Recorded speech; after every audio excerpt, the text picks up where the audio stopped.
Buenos días a todos. Vamos a empezar la primera unidad didáctica que vamos a trabajar en esta asignatura del máster.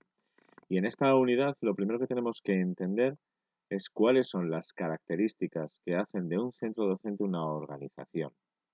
Porque como equipo directivo tenemos que ser capaces de controlar todos los parámetros que van a influir en el impacto pedagógico que recibirán nuestros alumnos. Y muchas veces esos parámetros van más allá de lo que se trabaja puramente en la clase, de la acción docente pura y dura que haremos en la clase. Fijaos que una escuela es una organización porque tiene unos objetivos que orientan la actividad, porque tiene un montón de personas que trabajan de manera coordinada. Ojo, no solo el claustro de profesores, el personal de administración y servicios, el personal de limpieza, el personal médico que nos atienda, el personal de servicios que trabaja en el colegio, si tenemos algo exteriorizado como el comedor, por ejemplo, y los propios alumnos y familias forman parte de todo ese equipo enorme de personas que van a trabajar de manera estructurada. Además, la actuación que vamos a tener en marcha es una actuación estructurada con una serie de fines predefinidos que van a ser los que van a marcar cómo o qué queremos conseguir al final. Estos fines predefinidos, ya veremos al final, que van a conformar el perfil de alumno que nosotros queremos obtener cuando un chico o una chica haya pasado su vida escolar en nuestro colegio. Por tanto, vamos a tener que disponer de una manera lógica todos los elementos que nosotros tenemos para conseguir esos logros. Y eso nos va a hacer plantearnos nuestra acción directiva desde el punto de vista de la coherencia. Es decir, ver que todos los pasos que damos son pasos que están encaminados a conseguir esos logros que nosotros hemos planteado. Fijaos que aquí el paso final, el punto final, siempre tiene que ser el alumno. Cuando nosotros pongamos en marcha este tipo de cosas, tenemos que pensar que es el alumno nuestro fin principal. Así que fijémonos en la escuela. En la escuela hay una parte que se ve, es una parte pequeñita, es lo que está a la luz, y por debajo hay un montón de cosas. Si tenéis experiencia en colegios, seguro que ya sabéis lo duros que son los junios y los septiembres organizativamente hablando. A lo largo del curso, un equipo directivo va a manejar muchos valores y muchos significados compartidos que van a conformar la cultura de la escuela. Y aquí está la tradición, aquí está la manera de actuar, aquí está lo que nos da el barrio, en fin, todo aquello que va a formar la cultura de la escuela y que va a salir poquito a poco a la superficie, va a emanar por sus poros y se va a captar. Nosotros tenemos que ser capaces de trabajar con estos valores y con estos significados que compartimos. Porque lo que vamos a obtener como resultado es un clima en el que van a estar nuestros alumnos, en el que van a estar nuestras familias y del que vamos a obtener un resultado que va a ser el aprendizaje.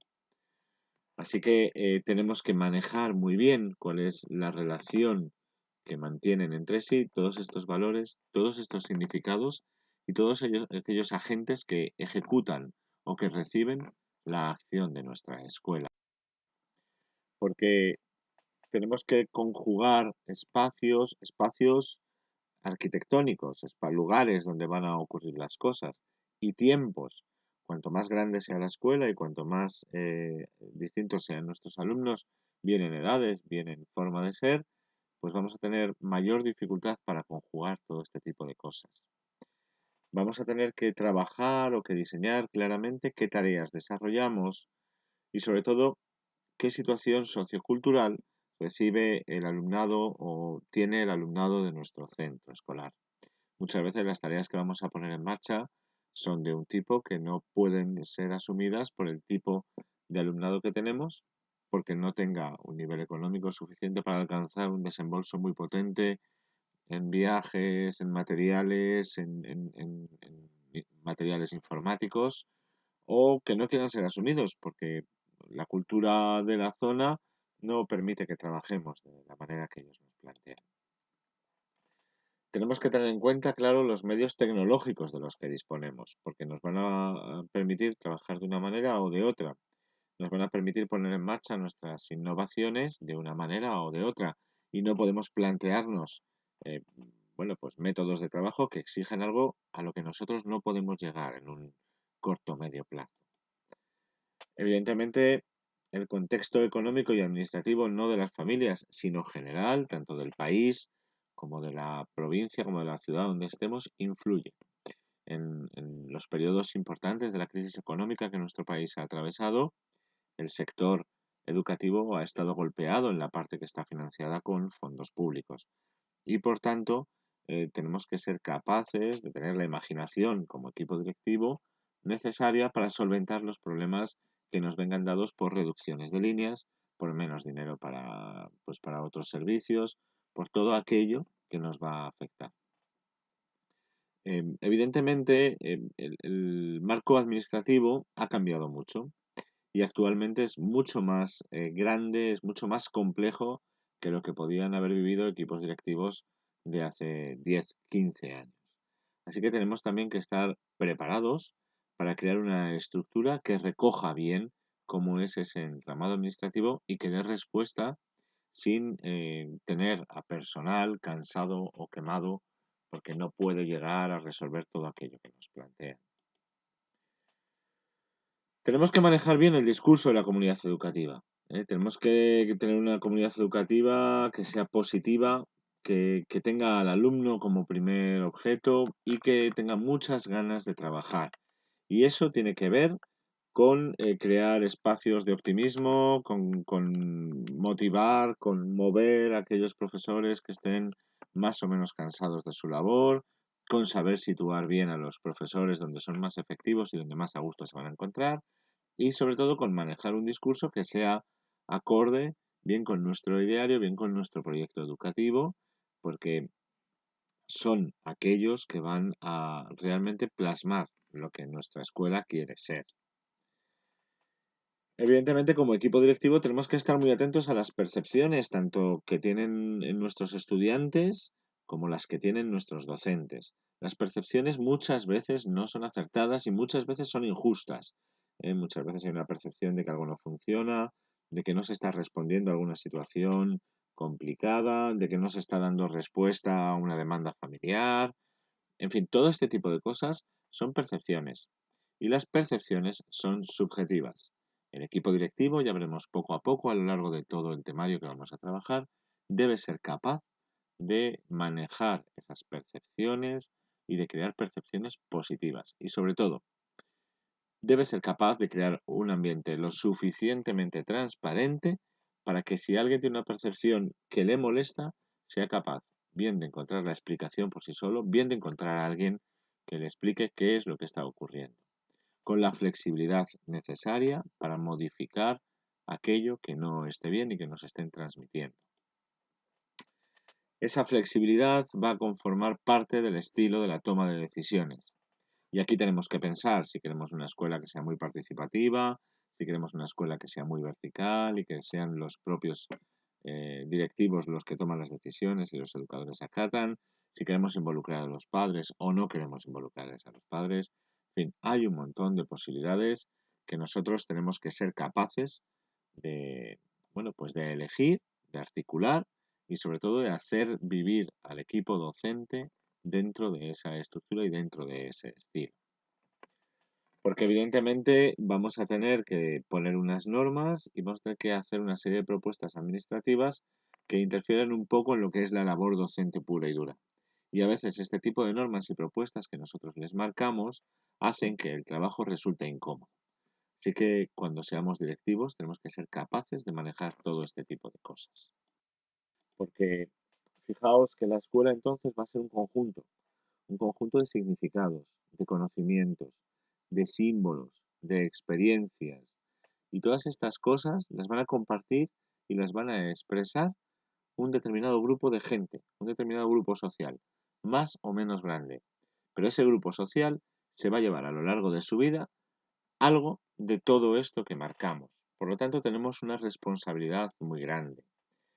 Así que tenemos que ser capaces de tener claras cuáles son las costumbres, las ceremonias, las imágenes, los símbolos que son importantes dentro de nuestra escuela y, bueno, pues hacerlos vivir, hacerlos sentir e incorporarlos a la labor educativa de cada día. Fijaos que vamos a tener siempre un currículum explícito, que es el que conocemos, es lo que enseñamos, puro y duro. Un currículum ausente, que es aquel al que no llegamos, es aquella parte que tiene que ser vivida en las familias, con los grupos de amigos, aquello que nosotros no tenemos realmente incorporado en la escuela. Pero hay un currículum muy importante que como directivos tenéis que manejar. Y ese currículum importante es el currículum oculto. El currículum oculto son todos aquellos conocimientos, destrezas, actitudes y valores que se adquieren mediante la participación en el proceso de enseñanza y aprendizaje y que se adquieren también en las interacciones que se producen en las aulas y en los centros, pero que nunca hacemos explícitas como metas educativas. Hasta ahora, ¿eh? Que vosotros podéis incorporarlas como una meta educativa, claro. La solidaridad, la manera de ayudar al otro, la manera de comunicarse, el respeto en la comunicación de las ideas, el respeto en la escucha de las ideas, la igualdad, la sensación o la sensación de sentirse querido. En fin, todo este tipo de cosas están dentro de todo aquello que se trabaja en la escuela a través de cómo creamos instrumentos de participación. Una escuela que nunca le dé voz a sus alumnos nunca enseñará democracia. Lo veamos como lo veamos. Será muy tranquila, llevarán un ritmo muy controlado, pero esos alumnos no aprenden a participar. Una escuela que permite que los alumnos bueno, utilicen expresiones machistas cuando interaccionan en clase, pues estará transmitiendo machismo y poca igualdad. Este tipo de cosas las tenéis que cuidar respecto a vuestro equipo docente y respecto a los alumnos y a las familias. Y como siempre, dentro del contexto en el que se encuentra nuestra escuela. Todo lo que hemos visto hasta ahora es lo que va a formar parte de la cultura de la escuela. Importante esa estructura oculta, porque nos va a dar un mapa de relaciones, algo que subyace por debajo y que interaccione, que es muy importante a la hora de que el alumnado aprenda, porque las relaciones humanas realmente enseñan a las personas a ser de una o de otra manera. Va a haber una serie de procesos institucionales que filtran la manera de trabajar, que filtran las innovaciones que se ponen en marcha, que eligen aquello que se pone en marcha, que hacen que forme parte de un proyecto coherente, que no permite que las ideas felices que se nos ocurren y que parecen innovación se pongan en marcha sin parar, sin tener un plan claro y definido. Es la micropolítica de la escuela, que va a crear muchas tensiones, que va a tener que manejar muchos intereses. Así que el rol del director va a ser un rol de mediador, básicamente. De mediador que va a hacer explícitos todos aquellos valores, las normas, las expectativas, las reglas que van a conseguir que todo el proceso educativo que reciba un alumno o una alumna en nuestra escuela sea acorde con el proyecto educativo del centro. Ese proyecto educativo da una imagen. La primera imagen o el primer grupo social que va a recibir esa imagen es la comunidad educativa, no el exterior, no el barrio, sino sus profesores, su personal, sus alumnos y sus familias. Y eso realmente es algo que se siente, es la cultura que tiene que sentir todo aquel que se acerca a nuestro centro, el clima, el carácter que le vamos a imprimir, la atmósfera institucional que nosotros estamos creando. Y para eso vamos a tener que estructurar los centros. Los centros tienen órganos de participación, tienen autonomía y tienen gobierno. El equipo directivo tiene que manejarlos. Algunos están regulados y otros los podemos ir creando nosotros dependiendo del estilo de centro que queramos. Hay una participación efectiva de profesores, de familia, de alumnado y del personal de acción y servicios. De administración y servicios. Es una participación que tenemos que, que encauzar y que aprovechar, porque cuanto más positiva sea, más va a crecer nuestro centro educativo. Favorecerá evidentemente la formación y la información y tendrá que basarse en una serie de órganos colegiados que están estructurados y que fundamentalmente son el consejo escolar, donde está representado todo estamento de la comunidad educativa, y el claustro de profesores fundamentalmente porque es el conjunto de personal más amplio que más directamente va a interaccionar tanto con el alumnado como con las familias. Bueno, ya sabéis que hay unos órganos ejecutivos, que son los equipos directivos, que hay unos órganos colegiados, que es el consejo escolar y que son el claustro, y que esto lo tenemos en todos los centros, y que hay unos elementos de coordinación que nosotros podemos estructurar.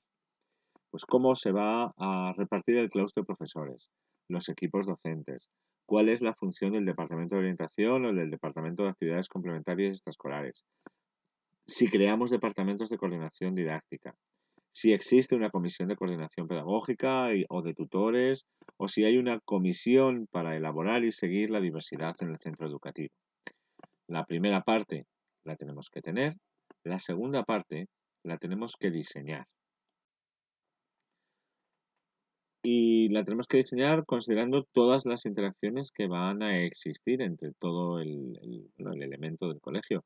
Fijaos que aquí no aparece el equipo directivo, aparecen departamentos didácticos que interaccionan con orientación, que se encargan de recibir información de la comisión y transmitir información a la comisión pedagógica, que existe un equipo educativo y de tutores que son, que van a tener un trabajo que está influido por cómo están estructuradas las actividades complementarias extraescolares del centro, que va a recibir información del Departamento de Orientación para trabajar con los alumnos.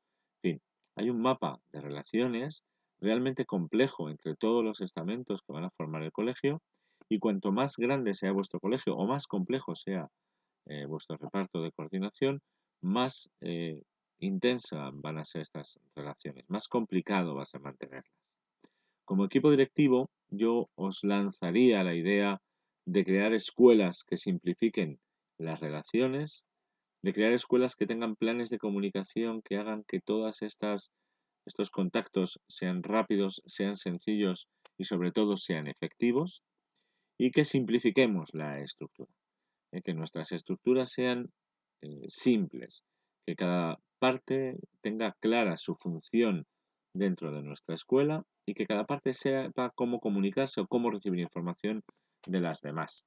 Muchas veces formaciones muy completas dan como resultado eh, estamentos que no se comunican bien y en una labor educativa una falta de comunicación puede ser fatal para nuestro centro educativo. Así que esa formulación organizativa es la que tenéis que definir. Tenéis que definir clara cuáles son los objetivos y cuáles son los fines de vuestra estructura. Tenéis que diseñar la estructura.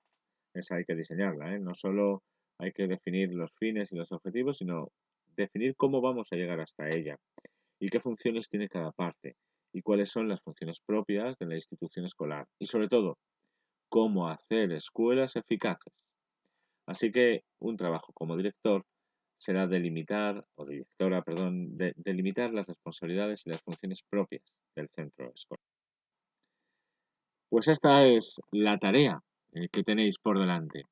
Leed el manual en las páginas que se os indican sobre el tema, leed el PDF que se os ha propuesto y sobre todo echarle un vistazo a la actividad de evaluación continua porque os va a dar lugar a pensar mucho en cuál va a ser vuestra función cuando adquiráis una responsabilidad directiva. Bueno, pues espero que os haya sido útil este proceso y este PowerPoint y que os haga reflexionar sobre todo.